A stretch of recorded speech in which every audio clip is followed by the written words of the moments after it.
ዝንጣፊ ይዘው የአንድ ዓመት የሁለት ዓመት የሶስት ዓመት ሕፃናት ከእናታቸው ጀርባ ከእናታቸው እቅፍ እየዘለሉ ሆሳዕና በአርያም ለወልደ ዳዊት መባል ይገባዋል እያሉ ይዘምሩ ነበረ።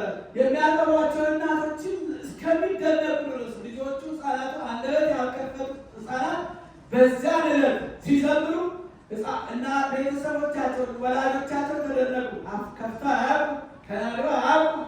አበበ ካለ በስተቀር ሌላ ቋንቋ አይችሉም። ሆሳዕና ብለው ተናገሩ። ለምን? ቀደም ሲል ምሳሌያዊና ትንቢታዊ መልእክትም ስለነበረ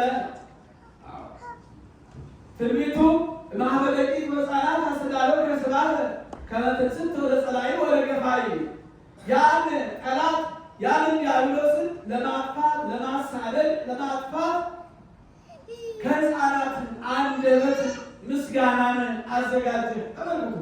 የአንድ ዓመት ሕፃናት የሁለት ዓመት ሕፃናት ሆሳዕና በአርያም ብለው ሲዘምሩ ከሚጠቡት ጡት ከሚጠቡት ሕፃናት ምንን አዘጋጀ? ምስጋናን አዘጋጀ ተብሎ ቅዱስ ዳዊት በመዝሙር 8 ላይ ገልጾ ስለነበረ እንደገናም ደግሞ የታሰሩ አህዮችን ብሎ የተናገረው ትንቢትም ስለነበረ ነው። ብዙ አህዮች አሉ፣ ያገኛቸዋቸውን አህዮች ይዛችሁ ኑ አላለም ጌታ። በሜዳ የሚግጡ ሳር የሚነጩ ውሃ የሚቆነጩ ብዙ አህዮች አሉ፣ ብዙ አህዮች አሉ። ዝም ብላችሁ ከፊታችሁ አህዮች ያገኛቸዋቸውን ይዛችሁ ኑ አላለም። ምን አለ? የታሰሩ አህዮችን ሂዳችሁ ፈታችሁ አምጡ ያለ ፍትወው አምጥወው ሊታ ትንቢታዊው ዘካርያስ ምዕራፍ 9 ትንቢተ ዘካርያስ ምዕራፍ 9 ቁጥር 9 ላይ እነሆ ንጉሥሽ ኢየሩሳሌም ሆይ ደስ ይበልሽ፣ እልል በይ፣ ንጉሥሽ በአህያ ውርንጭላ ላይ ተቀምጦ ትሑት ሆኖ የዋህ ደግ አባት ሆኖ ወደ አንቺ ይመጣል፣ ወደ ኢየሩሳሌም ወደ ቤተልሔም ይመጣል፣ ደስ ይበልሽ ተብሎ ትንቢት ተነግሮ ስለነበረ ያ ትንቢት ይፈጸም ዘንድ ይገርማቸዋል። እነዚህ አህዮች ሳይወለዱ ትንቢት የተነገረላቸው ገና 1000 ዓመት ዘካርያስ የነበረበት ዘመን ብዙ ነው። ወደፊት ጌታ ከመወለዱ በፊት እነዚህ አህዮች እንኳን ሳይቀሩ ሳይወለዱ ሳይፈጠሩ ትንቢት የተነገረላቸው ናቸው። እነሆ ንጉሥሽ ኢየሩሳሌም ደስ ይበልሽ፣ እልል ይበልሽ፣ የዋህ ደግ ሆኖ በአህያ ግልገሏና በእናቷ ተቀምጦ ይመጣል ተብሎ ተነግሮ ነበርና ያ ትንቢቱ ይፈጸም ዘንድ ትንቢቱን ለመፈጸም የታሰሩ አህዮችን ሄዶ አስፈትቶ ይዞ መጣ።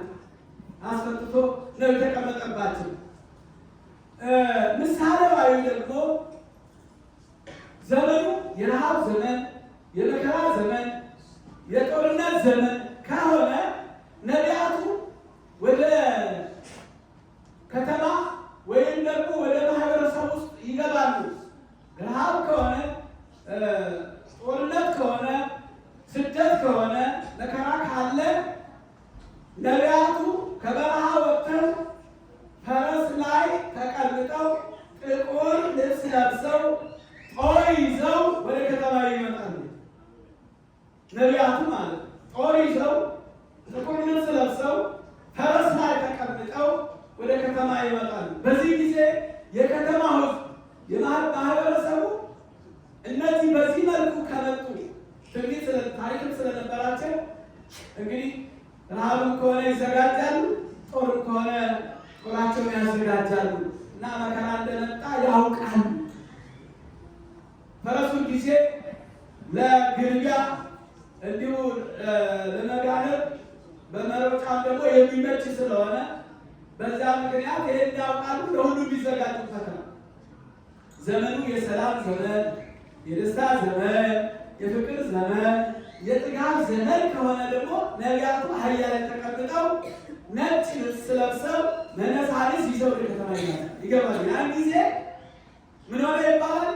የደስታ ዘመን፣ የጥጋብ ዘመን፣ የደስታ ዘመን ብለው ያስባሉ። በዚህ ምክንያት ይሄ ትንቢቱ እነሱ በሚበሉት መጠን በዛ ምክንያት ጌታችን ኢየሱስ ክርስቶስ በአህያ ላይ ተቀምጦ ወደ ኢየሩሳሌም ሲገባ የ5500 ዘመን ሊያበቃ ነው። ፊታችን ለታርብ ያበቃል፣ ያከትማል። የሰላም ዘመን፣ የደስታ ዘመን ይሆናል። ያም ጌታ ደግሞ የሰላም አለቃ ኢሳይያስ 9:6 ላይ እነሆ ወንድ ልጅ ተሰጠን፣ እሱም ድንቅ መካር ኃያል አምላክ የሰላም አለቃ ተብሎ ይጠራል። የሰላም አለቃ ተብሎ ይጠራል ተብሎ የተነገረ ትንቢቱ ይፈጸም ዘንድ ጌታችን ኢየሱስ ክርስቶስ በአህያና በግልገል በነፍሷ በአህዮቹ ላይ ተቀምጦ ወደ ኢየሩሳሌም የገባ የትንቢቱ ታሪካዊው ሊፈጸም ስለሆነ በፈረስ በበቅሎ የሚሄድ ሰው ማንም ሰው አይደርስበትም፣ ያመልጣል፣ ወይም ደግሞ ሄዶ ሊዋጋ ይችላል። በአህያ የሚሄድ ሰው ግን አያመልጥ፣ ሮጦ ማምለጥ አይችልም። እኔም ደግሞ አህያ የዋህ ናት፣ ደግ ናት። ማንም ሰው ምን ይጭንባታል፣ ሲጭንባት ከለጫለብኝ አበዛብኝ አትልም፣ ክብርም የላትም። አንቺ እነዚህ አህዮች የተባረኩ እንዴት ታድለዋል! ጌታን ያዘሉት፣ ጌታን የተሸከሙ አህዮች። ጌታ ለምንድን ነው በቅሎ ሰረገላ በኪሩቤል የሚመሰገን? በኪሩቤል ላይ ተቀምጦ የሚመሰገን ሰማይ ዙፋኔ ነው፣ ምድር የእግሬ መረገጫ ነው ያለው በትንቢተ ኢሳይያስ ምዕራፍ 66 ላይ የተነገረው የአምላክ ቃል እንዴት የተናቀችን አህያ ፈለገ? የሰው ልጅ ተንቆ ስለነበረ በኃጢአት በበደል ወድቆ ከእግዚአብሔር ተለይቶ ወድቆ ስለነበረ ያንን የተናቀውን ሰውነት የተናቀውን ሕይወት ለማክበር ነው በዛች በተናቀችው አህያ ላይ ተቀምጦ ወደ ኢየሩሳሌም የገባው። ክርስቲያኖች እንግዲህ ዛሬ ተፋታችሁ አምጡልና ከብታችሁ ደግሞ ለሐዋርያት ስልጣነ ክህነትን መስጠቱ ነው። እናንተ በምድር ያሰራችሁት በሰማይ የታሰረ ይሆናል፣ በምድር የፈታችሁትም ደግሞ በሰማይ የተፈታ ይሆናል ብሎ ክህነትን መስጠቱ ነው። ከዚያ በኋላ ለሐዋርያቱ ከነሱ በኋላ ለሚነሱትም ክህነትን ሰጥቶ ከዛ በኋላ የኃጢአትን በደል ሁሉ ማሰሪያ ይወጡ ዘንድ ስልጣንን ስለ መስጠቱ የሚያመለክት ስለሆነ ዛሬ የመዳናችን ቀን አሁን ስለሆነ ጌታችን ኢየሱስ ክርስቶስ የተናቀውን ልቡና ይፈልጋል። በንስሐ የተመለሰውን ልቡና ይፈልጋል። የተዋረደውን ሕሊና ይፈልጋል እግዚአብሔር። ለዚህ ነው የተናቀችውን አህያ ሊቀመጥባት የተመኘው። የተናቁትን የወደቁትን በኃጢአት በመከራ ውስጥ የወደቁትን እነሱን ለማንሳት እነሱን ለማክበር ነው። ወደ የተናቁትን አህዮችን ፍለጋ ሄዱ። እኛ እንኳን ስንጣላ ከሌሎች ሰዎች ጋር ስንጣላ በዚህ ምንሳደሩ እና እግዚአብሔር ዛሬ ኢየሱስ ክርስቶስ ዛሬ እነዚህን አህዮች ያከበረ። እንዲያውም ሕፃናቱ ሰሌዱን ዝንጣፊ ይዘው እንደገና ልብሳቸውን እየበዘበዙ መሬት ላይ እንኳን አንተ የተቀመጥክባት አህያ እንኳን የከበረች ናት ነው ምድር ላይ እያለቀፉ እስከ ኢየሩሳሌም ቤተ መቅደሱ ድረስ ሆሳዕና በአርያም ለወልደ ዳዊት እያሉ እያመሰከሩ እየዘመሩ ጌታችን ኢየሱስ ክርስቶስ ተቀበለውታል። በአንጻሩ ደግሞ አይሁድ ለምቀኝነት አያርፉምና ጌታን እንዲህ አሉት። እነዚህ ሕፃናት እየጮሁብን ነው፣ ሕዝቡም እየጮህብን ነው፣ ዝም አሰኝልን፣ አንፈልጋቸውም ጩኸታቸውን አሉ። ጌታ ግን ዞር ባለና እነዚህን ምቀኞችን እነዚህ ፈሪሳውያን ጸሐፍት ፈሪሳውያን እናንተ ባታመሰግኑ እነዚህ እነማን ድንጋዮች ተነስተው ያመሰግኑኛል አለ። ሉቃስ 19 ላይ ይናገራል። ይሄን ከ28 ይጀምሩ እና ወዲያውኑ ድንጋዮቹ እየተነሱ ይገርም። የደረቅ ድንጋይ ጥቁር ድንጋይ ብድግ እያለ ሆሳዕና በአርያም ሆሳዕና ለወልደ ዳዊት። ድንጋዩ እኮ ነው እግዚአብሔር ምን ይሳነዋል? የበለዓምን አህያ እኮ ያናገረ ነው እኮ የበለዓምን አህያ መልአኩን አይታ የተናገረች አንደበት አውጥታ የቢታንያን ድንጋይ ያናገረ ጌታ ነው። ዛሬ የምስጋና ቀን ነው። በቃ እናንተ ባታመሰግኑ እነዚህ ድንጋዮች ያመሰግኑኛል። ዛሬ የምስጋና ቀን ነው። ከኃጢአት ከበደል የምንፈታበት የተፈታንበት ዕለት እንደደረሰ የማጠየቅ ቀን ነው።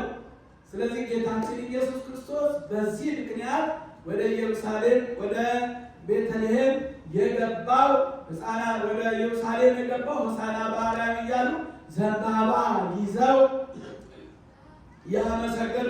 ዘንባባ በብሉይ ኪዳን የክብር የደስታ መግለጫ ነው።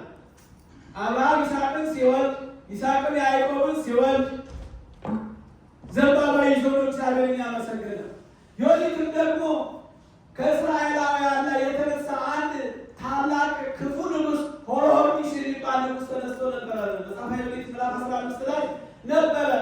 ሄዳ በራሱ ሰይፍ አንገቱን አስቆርጣ ወደ ወገኖቿ ስትመለስ ዘንባባ ይዘው የተቀበለው። ዘንባባ የድል ምልክት ወይም ደግሞ የደስታ መግለጫ ነው እና እስራኤላውያን በዓል ሲያደርጉ የበዓላቸው ቀን ዘንባባ ይዘው ነው ምስጋና የሚያቀርቡ። ዘንባባ ይዘው ነው ምስጋና የሚያቀርቡ። ዘንባባ እንደሚታየው እሳት ቢለበልበው ውስጡ አይቃጠልም፣ ባህሪ አይመረመርም ማለት ነው። ዘንባባ ከደረቀ በኋላ ያለመልማል። አንተ የደረቀውን ሕይወታችንን ያለመለም ካንተ ለሲሉ ነው። በዚህ ዘንባባ ይዘው እግዚአብሔርን ሲያመሰግኑ የነበሩትና አሁን ወደ መርሃ ግብራችን እንመለሳለን። ይህን በዓል ነው እንግዲህ ለማክበር የመጣችው። ይህ ታላቅ በአራቱ ወንጌል ተነቧል። አይምሯችሁን ሰብሰብ አድርጋችሁ ይነበባል። ነው ዙሪያውን አሁን እየተመራ ምስራቅ እየተሰበከ አራቱ ወንጌል ይነበባል። ለምን?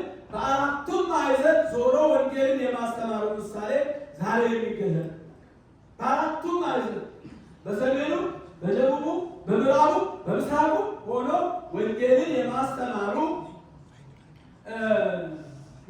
ስለሆነ ያንን ለማሳየትም ጭምር ነው። አራቱም ወንጌል ስለ ሆሳዕና በተለያየ ሀሳብ ገልጠውታልና ይህን ወንጌል ይነበባል። ሲነበብ ስሙት፣ አድምጡት። በዓሉን በዚህ መልኩ እናከብራለን። ሕይወታችንን ጠብቆ ስራችንን ባርኮ በዚህ ዕለት ይህንን ለማየት የተመኙት ይህን ጊዜ ለመድረስ የተመኙት ብዙዎች ነበሩ። ነገር ግን አረፍተ ዘመን ገጥቷቸው እነሱ እዚህ ሆሳዕና ተራራ ላይ ያልደረሱ፣ ቤተ መቅደሱ ያልደረሱ አሉ። ስለዚህ እኛ ደግሞ በእግዚአብሔር ቸርነት በሱ መልካም ፈቃድ እዚህ ደርሰናልና ለዚህ ያደረሰን አምላካችን መልካም ፈቃድ ይሆንልን።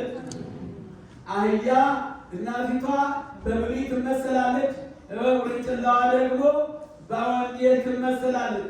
ብሉይ ሕግን ያውቃሉ፣ ሕገ ወንጌልን ሕገ ኦሪትን ያውቃሉ።